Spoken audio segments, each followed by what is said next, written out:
भाई और बहनों, सहोदरी सहोदरन्मारे, नमस्काram, vanakkam. The distinguished guests on the dais and off the dais and dear friends. The time allotted to me is 20 minutes. I will try to finish it within that time. Sure. If it is that, I will cut it there. Can you see me? At least you will see my teeth. I am dark, my coat is dark, there is no light. What to do? See my teeth? Alright, that is enough. Now, I would like to have my speech in two parts. One is the main concept, Vedic jurisprudence impact. So what I did or what happened to me on this, I will say first. A case came before me, before us, a division bench hearing criminal appeals. That was a murder case. Murder of wife by the husband, pouring kerosene on her and igniting. She suffered of burn injuries on the next day. She made a statement, a dying declaration to the doctor and to the persons who were there. That was accepted upon, relied upon, and he was convicted by the Sessions Court. An appeal came to the High Court. One of the arguments that it is not relevant here. One of the main arguments was, what is the theory of acceptance of dying declaration? The theory, Western theory is, a person does not want to meet his maker with a lie in his mouth. There is a Latin maxim. A person does not want to see his maker with a lie in his mouth. I started at time up to 10. Yes, I will close it. With a lie in his mouth. So the argument of the counsel for the appellant was, that is the accused was, this is a Western theory. Parties are Hindus. Therefore, that principle is not applicable to Hindus. A person facing his imminent death may tell a lie, a Hindu. Possible. Therefore, that principle cannot be applied and the dying declaration cannot be accepted. This is the argument. How to meet that argument? I requested the public prosecutor to work on it, and I also suggested that there are books on Puranas and Vedas and all those things. You try to. He found out a book called Purana Trayam, consisting of 3 Puranas: Vishnu Purana, Garuda Purana, and another Purana. There it is clearly stated in Garuda Purana, after death, a person would meet his maker, Dharmarajan. And if you want entry towards the main gate, you should not commit any sin. The person who commits sin enters through the southern door, and after all the punishments which are to be provided to him, he will suffer that, etc. And the person, the accountant in Dharmaraja's Sabha is Chitrautta. He has correct accounts of each and every person. This is stated in Garuda Purana. Garuda Purana, it is also stated that that is why the subject environment also. If you cut a tree, this is the punishment. If you destroy a forest, this is the punishment. If you pollute a pond or a well, this is the punishment. If you pollute a river, this is the punishment, aggravated form. Various punishments have been provided in the Garuda Purana when a person meets his maker, namely the Dharmarajan, at his Sabha. On this principle, that argument was rejected. Now then, I also read Vishnu Purana out of curiosity and the other Purana in that book, which was in Malayalam. I do not know Sanskrit or Hindi. Therefore, I read the Malayalam version of it and I understood. Very interesting. In either Vishnu Purana or Garuda Purana, you can see that a man mates with a woman, fertilization takes place, zygote is formed, cell division takes place. What happens in each week is there in that Purana. Can you imagine? Can we say that our Puranas and Vedas are unscientific? Scientifically stated, during this week the brain will develop, the ear will, nose will come. All those things are either in Garuda Purana or Vishnu Purana, I do not remember exactly. So we cannot say that it is unscientific. Then coming to the subject on which I am expected to speak, that is the environment. We have got umpteen laws. In the world over, the United Nations thought of making certain changes. That was only in 1972 Stockholm Conference. Before that, nothing. In India, the Environmental Protection Act is 1986. There are several other laws. Air Act, Water Act, etc. But these Vedas and Puranas, Vedas are the first book in the world, first text in the library of mankind, which Vedas. They speak of environment and the need for protection of the environment. We will go through some of the examples. And before that, I may say that our ancient literature reveals knowledge of undesirable effects of environment degradation by natural factors and human intervention. Then Hindu philosophy is environmental friendly. Mahabharata, Ramayana, Vedas, Upanishads, Bhagavad Gita and Puranas contain messages and sanctions for preservation of environment and ecological balance. Vedas are universally accepted as precious Indian heritage. Vedic views revolves around the concept of nature and life. Vedas refers to environmental conservation, ecological balance and weather cycle. Hindu philosophy, forest, trees and wildlife protection has a special place in it. Vedas attach great importance to environmental protection and purity, afforestation, non-pollution. Man is forbidden from exploiting nature. Man is taught to live in harmony with nature. Recognizes that divinity prevails on all elements, including plants and animals. This is how it was enforced. Because God is there. Everything is in God. God is everywhere. Is worshipping fire, trees, flowers. And with what we pray to the God? With flowers, water, all living things. So it is there, it is always connected with it. The Vedas are first text in the library of mankind. Hinduism, nature and environment are not outside them. They are inseparable parts of our existence. Now, Ramayana, Mahabharata and Bhagavad Gita and Ramayana, there is I read some texts and noted it. Ravana asks, I have not cut down any tree, any fig tree in the month of Vaishakha. Then why then the calamity should befall on me? Who asks? Ravana asks. See the importance of preservation of trees and forests. Rigveda says, thousands and hundreds of years if you want to enjoy the fruits and happiness of life, then take up systematic planting of trees. How many years ago this was said? Do not harm the environment. Do not harm the water and flora.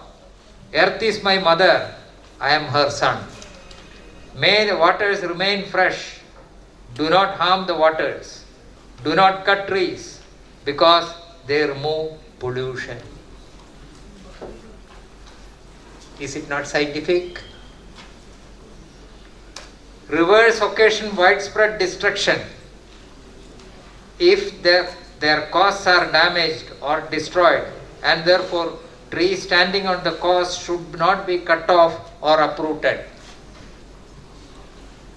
Trees on the shores of rivers should not be cut, because that will end in depletion of rivers.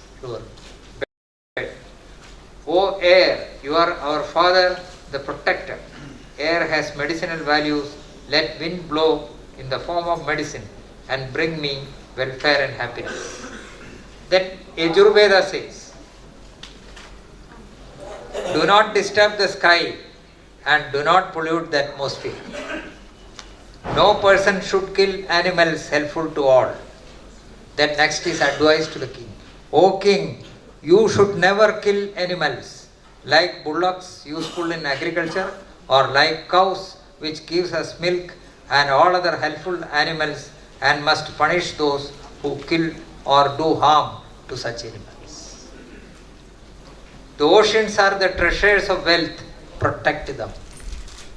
So we have seen earth, trees, forests, rivers, ocean. Do not poison water and do not harm or cut trees. Do not disturb the sky and do not poison the atmosphere. So all the Panchabhutas are covered. Now Brihadaranyaka Upanishad says, the God who exists in the universe lives in air, water, in fire, and also in trees and herbs. Men should have reverence for them, because it is worshipped as God. The Environmental Protection Act 1986, let us see what is the definition of environment in that act.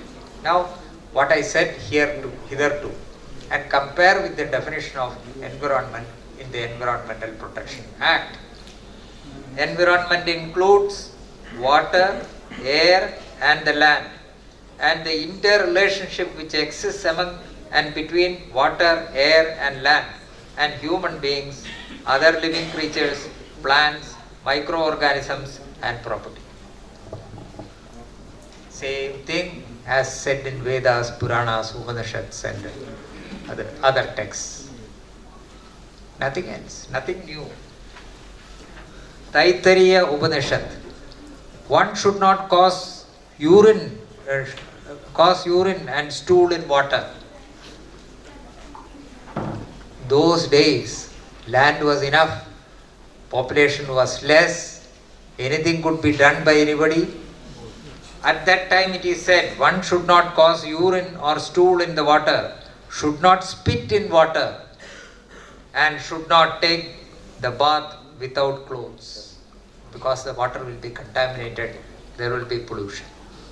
Now it is reported in various religious places, the coliform bacteria which is dangerous to human being is found in waters, rivers, and public places. It is very dangerous beyond a particular level.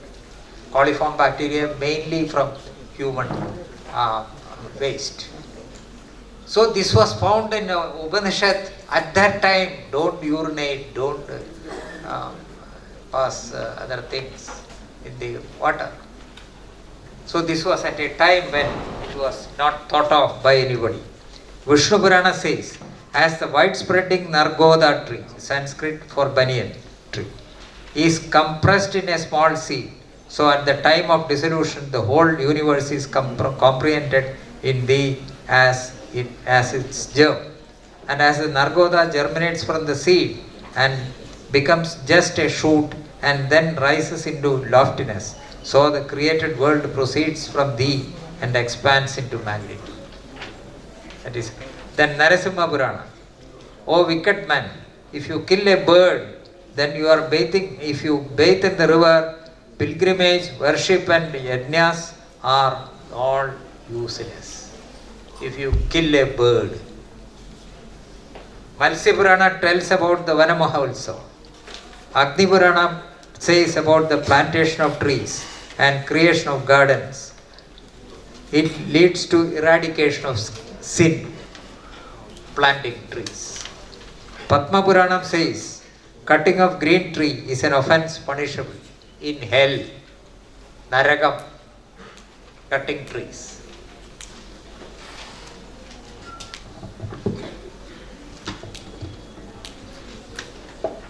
Varaha Puranam, one who plants one people, one neem, one bar, 10 flowering plants or creepers, 2 pomegranates, 2 oranges and 5 mangoes does not go to hell. Symbolic. Don't take that number, I have done only one. I will not that. It is symbolic. Kaudilya's Arthashastra. Kaudilya's Arthashastra is an ancient Indian treatise on administration, economic policy, taxation, diplomacy, planning, etc. Provides knowledge about environment and its conservation, maintenance of public sanitation and preservation of environment, forest and wildlife emphasized. Kaudilya suggests that the need to develop Abhayaranya or Abhayavana, forest and animal sanctuaries, provides penalties for poaching and causing damage to forest, provides punishment for acts which adversely affect water bodies or obstructing or diverting a water course, for damaging embankments, etc. So all human activities which will have the adverse effect on environment, depletion of environment, has been dealt with in those texts. In the United Nations Conference, Stockholm Conference in 1972, then Earth Summit thereafter in 1992, World Summit thereafter in Johannesburg, in India, Water Prevention of Control Pollution Act 1976, Constitutional Amendment. Article 51A was introduced, Fundamental Duties, which clause G says to protect and improve natural environment, including forests, lakes, rivers and wildlife, and have compassion for living creatures. That was only in 1976 a constitutional provision was introduced for the first time in our constitution. Various laws came there, Prevention and Control Act 1981, Environmental Protection Act 1886, Biological Diversity Act, then Article 48A of the Constitution, which provides 1976 inserted protection and improvement of environment and safeguarding the forest and wildlife. Then Wildlife Protection Act. All these things are came later. So I am within my time. Emphasis is on environment. These are our Vedas, Puranas. People will laugh at you. Old texts. See, you must say scientific. Show it scientific. But at the same time, later entries therein by interested versions are interpolated too. For example, if a non-Brahmin hears Vedas, see, something should be done, he should not take milk. These are all introduced, inserted by, in Wikipedia we can change. Likewise, it was changed by later comers and something was added. That does not take the purity of Vedas or Puranas or Upanishads. So take in that perspective. Is this scientific? Astronomy, Ayurveda, astrology, everything, what is not there in the Vedas and Puranas, Upanishads. So dear friends, with these words I close. Thank you very much. Thank you the organizers for giving me an opportunity to address you and all the distinguished guests here. Thank you. Namaskar.